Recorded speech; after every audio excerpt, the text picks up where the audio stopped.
Hello everybody and welcome. In this video I'm going to show you how to disconnect your speaker EDIFIER D32 from your Android device.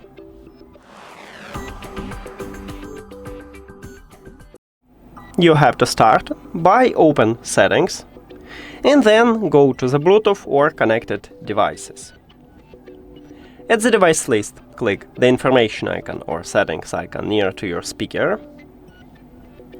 And right here at the right side we have a button Disconnect. You need to tap at this button.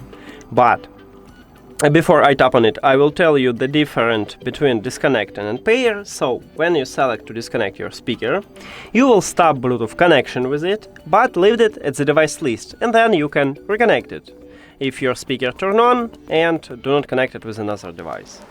And if you select to unpair, you will totally remove your speaker from your phone. So if you need this, you need to select Forget button. Now let's disconnect it.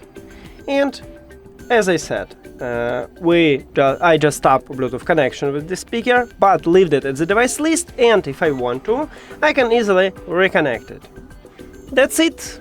Thank you for watching this video. If you found it helpful, please consider subscribing to the channel and leave the like on the video. See you later!